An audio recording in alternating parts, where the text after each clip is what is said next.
Mesdames et messieurs, bonjour ou bonsoir, tout dépend de l'heure à laquelle vous écoutez cette vidéo chez vous. Je m'appelle Michel Biemton, journaliste web camerounais, et merci de faire confiance à cette chaîne YouTube de l'engagement sociopolitique. Merci de partager massivement cette vidéo, tout comme de vous abonner à cette chaîne YouTube. Alors, cette vidéo, en cette date du 20 mai 2021, sera consacrée à la fête de l'unité. Doit-on continuer à célébrer la fête de l'unité le 20 mai chaque année? Mesdames et messieurs, ce que je pense de cette fête nationale de l'unité, c'est qu'elle doit être purement et simplement bannie. Je m'explique. Lorsqu'on parle de la fête nationale dans un pays, la fête nationale, c'est un moment au cours duquel un peuple, une nation, dans un État, se rappelle d'un événement particulièrement important dans son histoire. Un événement particulièrement heureux dans son histoire. C'est ça une fête nationale. C'est ça une fête nationale. Je prends l'exemple de la France. La fête nationale en France est prévue le 14 juillet chaque année. Et le 14 juillet, la date du 14 juillet en France rappelle la prise de la Bastille, c'est-à-dire que le triomphe de la démocratie du peuple français sur la monarchie de Louis XVI. C'est-à-dire que la chute de la monarchie, c'est un événement heureux que les Français célèbrent chaque année, tous les 14 juillet et chaque année. Aux États-Unis, la date de la fête nationale, c'est le 4 juillet. Et que célèbre-t-on le 4 juillet aux États-Unis? Tous les 4 juillet aux États-Unis, on célèbre la déclaration d'indépendance des États-Unis. Et cette déclaration d'indépendance des États-Unis a été votée par les 13 colonies des États-Unis le 4 juillet 1776 à Philadelphie. Donc vous voyez donc que ce sont des événements particulièrement heureux que l'on célèbre aussi bien en France qu'aux États-Unis et même dans certains pays africains. La fête nationale, c'est un moment au cours duquel l'on célèbre l'indépendance, c'est-à-dire que l'affranchissement de la tutelle coloniale. L'affranchissement de la tutelle du colon. Ce qui n'est pas le cas au Cameroun. Au Cameroun, que célèbre-t-on le 20 mai? Le 20 mai 1972 s'est tenu le référendum sur l'État unitaire. C'est pourtant à cette date que les anglophones, c'est-à-dire que le peuple anglophone du Southern Cameroun a été poignardé dans le dos. Et cet État unitaire a été imposé à ce peuple anglophone du Cameroun par le président de la République de l'époque, Amadou Ahidjo. Et ce référendum du 20 mai 1972 a été annoncé quelques semaines plus tôt à l'Assemblée nationale en Guayaquil à Yaoundé par Amadou Ahidjo. Mesdames et messieurs, je vous invite à écouter un extrait du discours du président de la République de l'époque, c'est-à-dire à l'époque, ce 6 mai 1972 là, Amadou Ahidjo, parce que c'est à l'Assemblée nationale, le 6 mai 1972, qu'il a annoncé que le référendum devait avoir lieu le 20 mai 1972. Mesdames et messieurs, je vous invite à écouter un extrait du discours du président de la République de l'époque, Amadou Ahidjo, à l'Assemblée nationale du Cameroun. Les 10 années écoulées, nous avons constamment privilégié ce qui nous unit. C'est ainsi que tout ce qui pouvait être fait l'a été pour consolider toujours davantage l'intégration économique et sociale de la nation et harmoniser les conditions de vie et les chances de développement sur les deux rives du Mungo. C'est également ainsi que nous avons ensemble, dans la conscience aiguë de l'intérêt supérieur de la patrie camerounaise, créé l'Union nationale camerounaise pour manifester de façon vivante l'unité de la nation et servir, appuyé sur ces organismes annexes que vient de renforcer l'UNTC, d'instruments de son destin. Dans ces conditions où les structures fédérales apparaissent comme un handicap au développement rapide du pays, où en revanche, le peuple camerounais a déjà consacré dans les faits sa profonde unité, ma conviction, mesdames et messieurs les députés, ma profonde conviction est que le moment est venu de dépasser l'organisation fédérale de l'État.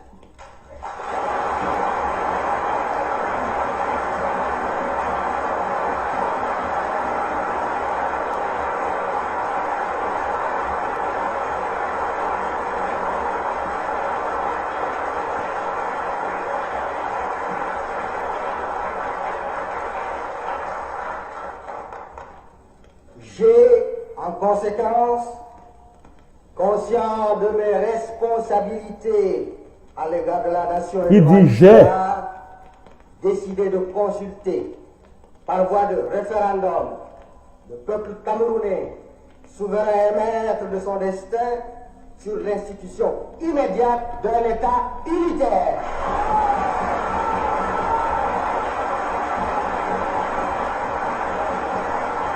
Voilà. C'était donc le grand camarade, comme on l'appelait à cette époque-là, Ahmadou Ahidjo, le tout premier président de la République du Cameroun. Et ce discours, je le disais tantôt, date du 6 mai 1972. C'était à l'Assemblée nationale du Cameroun, en Guayaquil, l'Assemblée nationale que vous connaissez très bien et qui existe toujours. Alors, comme vous pouvez donc le constater,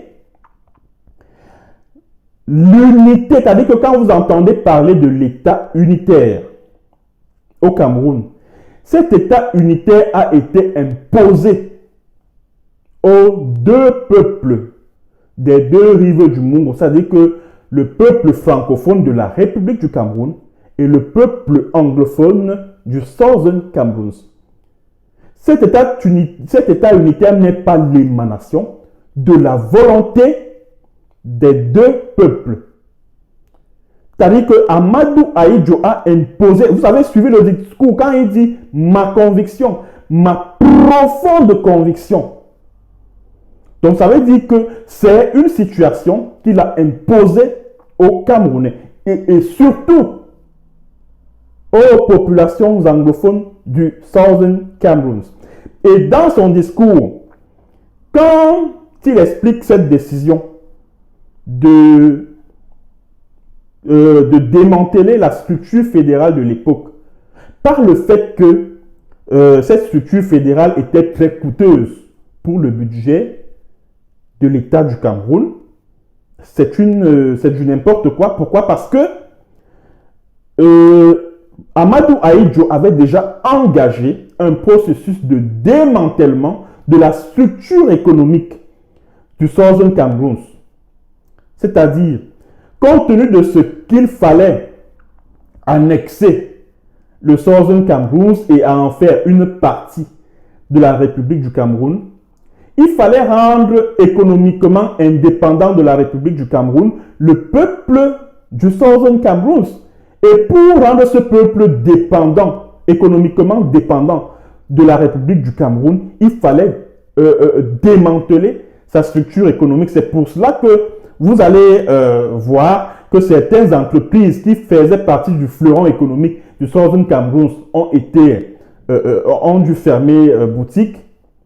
C'est-à-dire que Ahidjo a détruit ces entreprises-là, telles que Powercam, telles que PWD de Bamenda, telles que ce qui était à l'époque l'équivalent de l'ONCPB.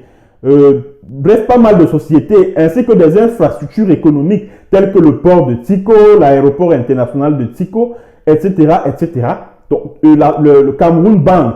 Donc, toutes ces entreprises-là, qui faisaient la fierté du peuple du Southern Cameroun, ont été détruites par Amadou Ahidjo. Donc, quand il arrive à l'Assemblée nationale le 6 mai 1972 et qu'il déclare que la structure fédérale n'était plus, était devenue difficile à soutenir financièrement, il sait de quoi il parle parce qu'il s'est arrangé en amont à détruire la structure économique du Southern Cameroun.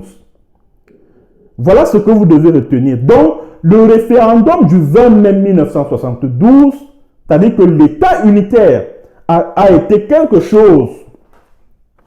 L'État unitaire a été imposé au peuple du Southern Cameroun. L'État unitaire a été imposé au peuple du Southern Cameroun et c'est justement ce qui est à l'origine du conflit en cours dans le Southern Cameroun et que vous appelez région du Nord-Ouest et du Sud-Ouest. Voilà pourquoi j'estime que le 20 mai, c'est-à-dire que la fête nationale du 20 mai doit être purement et simplement bannie parce qu'à cette époque, c'est à cette date que les anglophones, c'est-à-dire que le peuple anglophone du Southern Cameroun a été poignardé dans le dos. C'est à cette date qu'Amadou Ahidjo a démantelé les institutions du Southern Cameroun, telles que le House of Parliament, telles que le House of Chiefs, et ce de manière unilatérale, hein, parce que je ne vois aucun peuple au monde accepter que l'on décide comme ça un beau matin de bannir ces institutions. Aucun peuple au monde ne peut l'accepter. Aucun. Mais Amadou Ahidjo a donc pris l'engagement, a donc décidé de bannir toutes les institutions qui faisaient, c'est-à-dire que les institutions politiques du Southern Cameroun. Il a également banni la common law, c'est-à-dire que le système juridico-judiciaire purement anglo-saxon qui était appliqué au Southern Cameroun. Alors, comment peut-on célébrer un moment comme celui-là, un moment au cours duquel l'on a causé du tort à un peuple, un moment au cours duquel on a poignardé tout un peuple dans le dos? Vous comprenez donc pourquoi aujourd'hui, le peuple anglophone du Southern Cameroun a été obligé de prendre les armes pour défendre son territoire, pour défendre son indépendance acquise à la faveur d'une résolution des Nations Unies, la résolution 1608 du 21 avril 1961.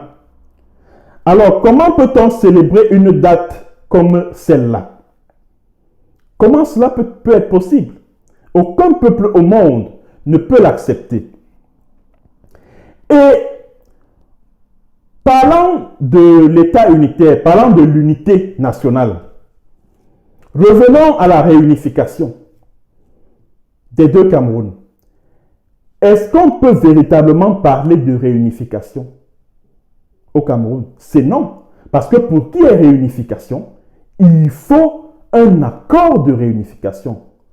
Or, où est l'accord qui réunifie les deux Camerouns? Cet accord n'existe pas. Cet accord n'existe pas. On a parlé de la conférence de Fumban du 17 au 22 juillet 1961. C'est-à-dire que c'est ce jour-là, c'est-à-dire que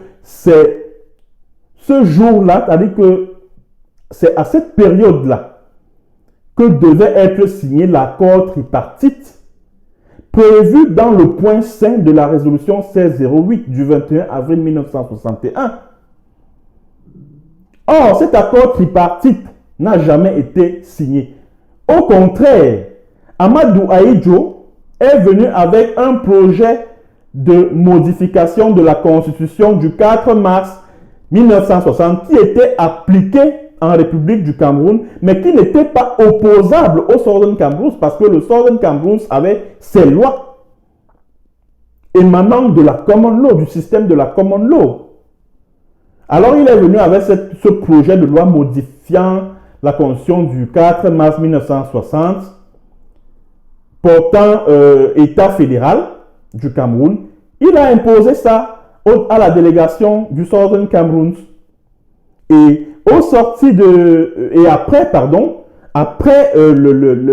cette conférence de Fumban là, Ahidjo est allé soumettre ce projet de loi à l'Assemblée nationale du Cameroun, qui l'a adopté, et Ahidjo a promulgué tout seul ce projet de loi le 1er septembre 1961. Le House of Parliament du Southern Cameroun n'a pas vu trace de ce projet de loi. Ce projet de loi n'a pas été soumis à l'examen des députés du House of Parliament du Southern Cameroun. Mesdames et messieurs, j'aimerais également évoquer autre chose. C'est que le Southern Cameroun n'a pas été appelé à s'intégrer à la République du Cameroun. Parce que j'entends souvent les gens dire oui, pourquoi le Northern Cameroun ne proteste pas comme les anglophones du Southern Cameroun. Mais le Northern Cameroun a voté pour s'intégrer à la République du Nigeria, ce qui n'est pas le cas du Southern Cameroun, qui a plutôt voté pour s'associer à la République du Cameroun. Mesdames et messieurs, je vous invite à aller lire la résolution 1541 du 15 décembre 1960. Et d'après cette résolution, lorsqu'un État, c'est-à-dire que lorsqu'un territoire non encore autonome, est appelé à s'associer, parce que c'est le terme qu'il faut utiliser, lorsqu'un territoire non encore autonome est appelé à s'associer à un État indépendant, cet État indépendant est appelé 1.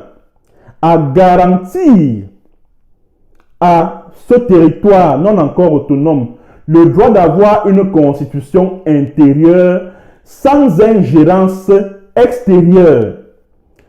2. Cet État indépendant auquel le territoire non encore autonome s'associe, et le Southern Cameroun à l'époque était un territoire non encore autonome, c'est-à-dire au moment où cette résolution 1541 du 15 décembre 1960 est votée.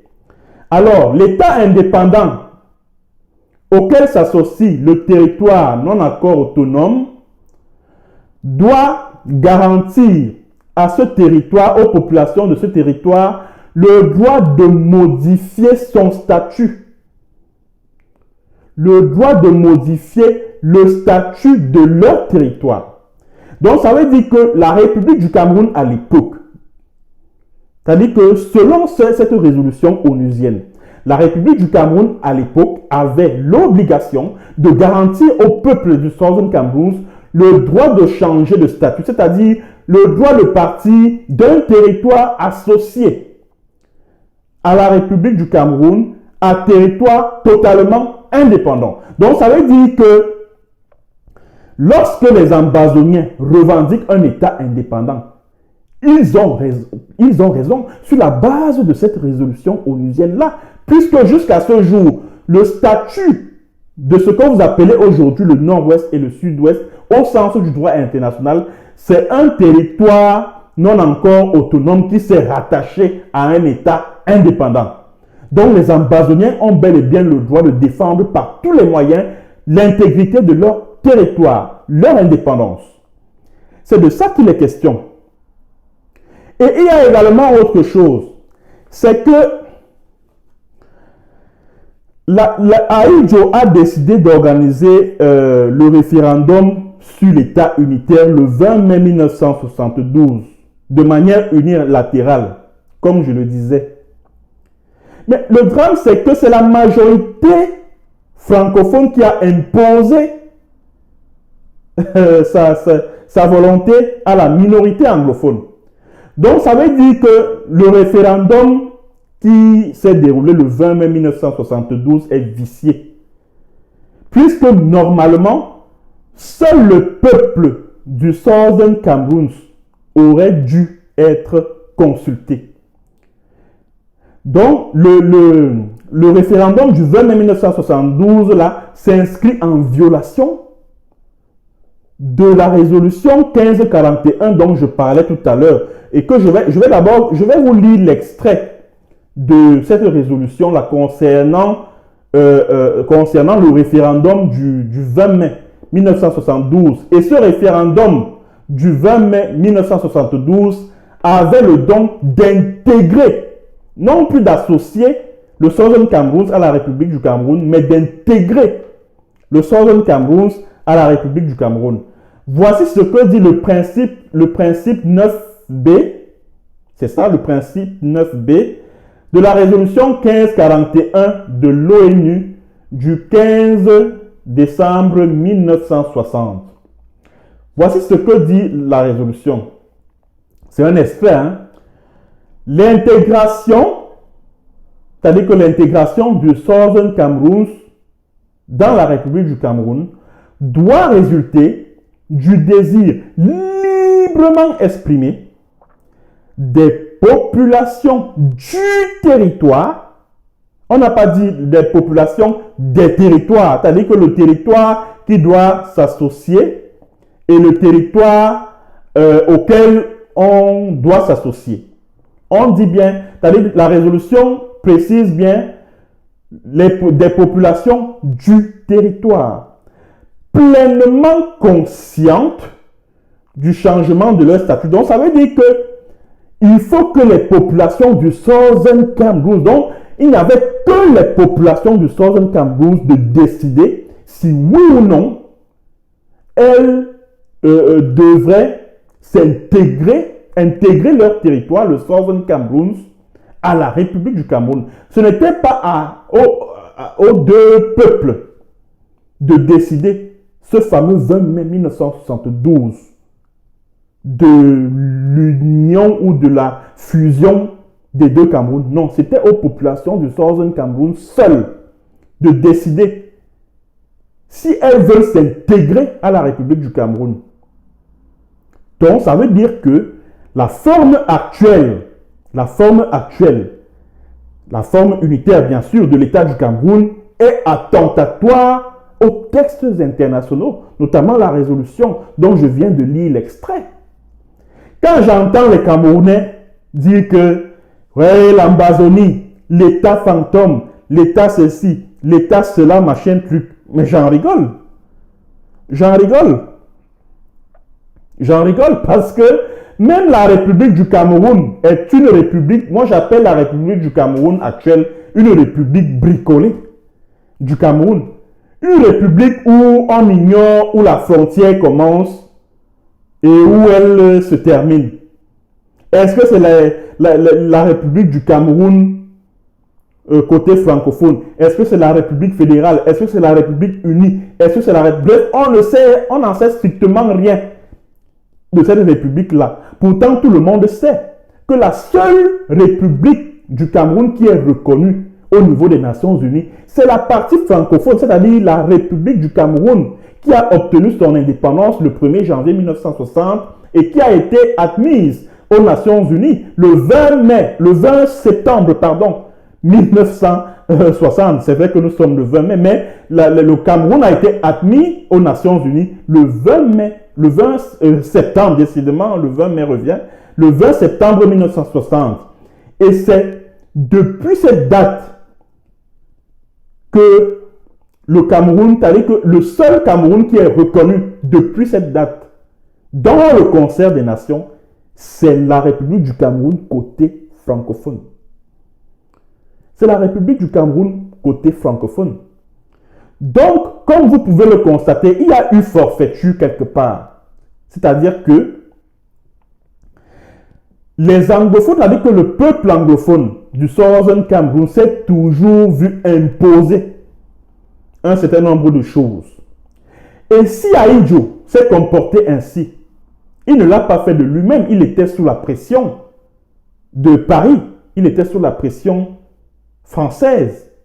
Parce que quand il prononce ce discours, le 6 mai 1972, Il vient de Paris, où il a rencontré le président français de l'époque, Georges Pompidou. Et c'est le Georges Pompidou qui lui avait conseillé de démanteler la structure fédérale de l'époque parce que la France venait de découvrir des gisements de pétrole en zone anglophone et elle voulait exploiter ce pétrole-là de manière opaque.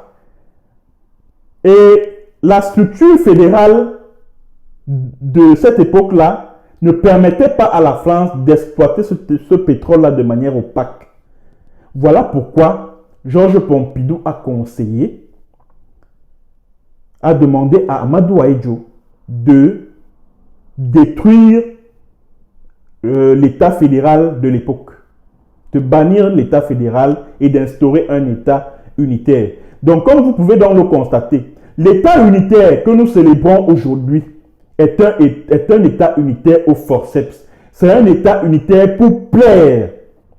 C'est un État unitaire pour plaire à la France. C'est un État unitaire pour permettre à la France d'exploiter, de surexploiter le sol et le sous-sol du Southern Cameroun dans une opacité totale. Bon, maintenant, pour détourner l'attention des Camerounais de cette forfaiture, qu'est-ce que les autorités camerounaises font? Elles prennent un discours. Chaque 20 mai, vous entendez, oui, vraiment, aujourd'hui, nous célébrons l'unité nationale. C'est un moment où les Bassa doivent être en harmonie avec les Bamileke. C'est un moment où on doit prôner le vivre ensemble. C'est un moment où, par exemple, le nordiste doit manger le Fianwondo, que le Bassa doit manger le Ndolé, que le Sawa doit manger le Mbongo Chobi. Que vous voyez un discours pareil. Alors que les Camerounais, depuis la nuit des temps, ont toujours vécu en harmonie.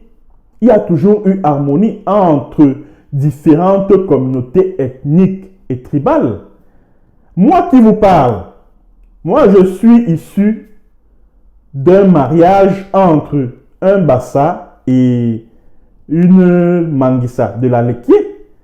Donc je suis l'exemple vivant de l'unité nationale au Cameroun. Donc on n'a pas tellement besoin d'exalter, de promouvoir ou alors de magnifier l'unité nationale, l'unité entre les tribus du Cameroun, comme si le 20 mai 1972, c'est une date à laquelle il y a eu un accord signé à l'issue de conflits interethniques qui ont embrasé l'ensemble du Cameroun. Non!